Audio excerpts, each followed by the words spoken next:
Hi guys, আবার চলে আসলাম আরেকটা ব্লগ নিয়ে। আজ হলো জগন্নাথের মাসির বাসায় আসার 6 নম্বর দিন। কাল তো জগন্নাথ মাসির বাসা থেকে চলে যাবে। আমার খুবই খারাপ লাগছে।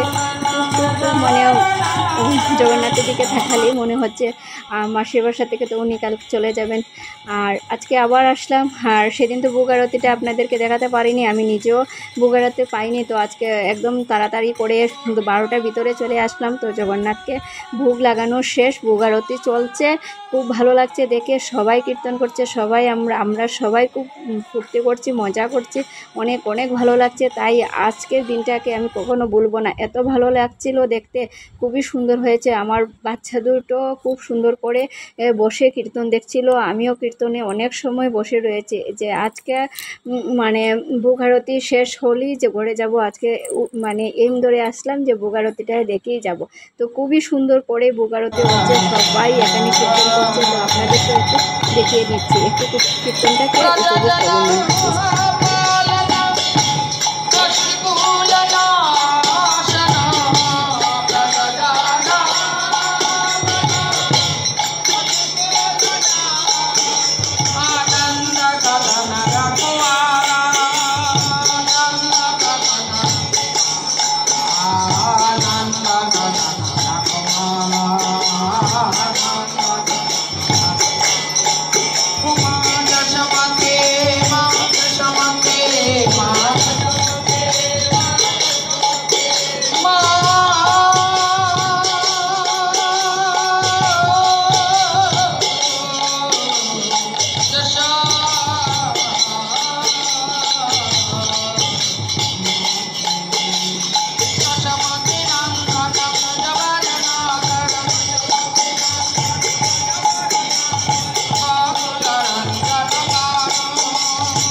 আর এখানে এক্সিবিশন চলছে, আর আমার মেয়েও এখানে একটা এক্সিবিশন জগন্নাথকে এঁকে দিয়েছে।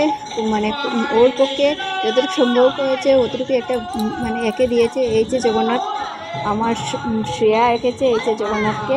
তো কীরকম হয়েছে আপনারা একটু অবশ্যই কমেন্ট করে জানাবেন।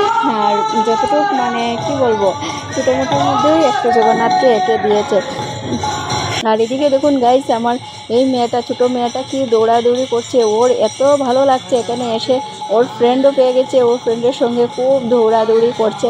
আর আমিও নিশ্চিন্ত হয়ে এখানে কি বলবো কীর্তন বলছি। এই যে আমি এখানে দাঁড়িয়ে রয়েছে, আমার মেয়ে এটা ভিডিও করেছে।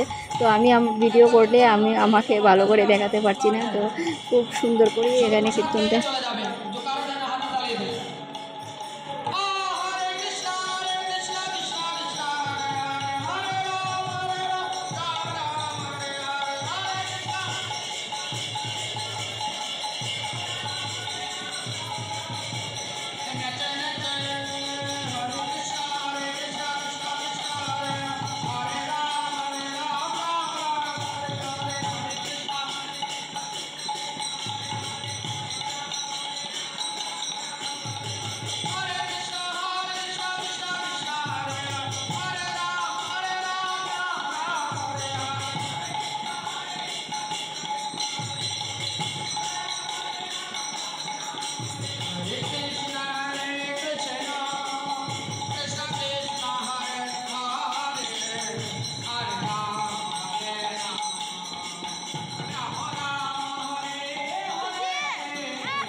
আজকের জন্য ভিডিওটা আমি এখানেই শেষ করছি। দেখা হবে নেক্সট ভিডিওতে। ভালো থাকবেন, সুস্থ থাকবেন। আর আচ্ছা, আজকে আপনাদের বলতে ভুলে গেছি, আজও মহাপ্রসাদ পেয়েছি অন্ন বুক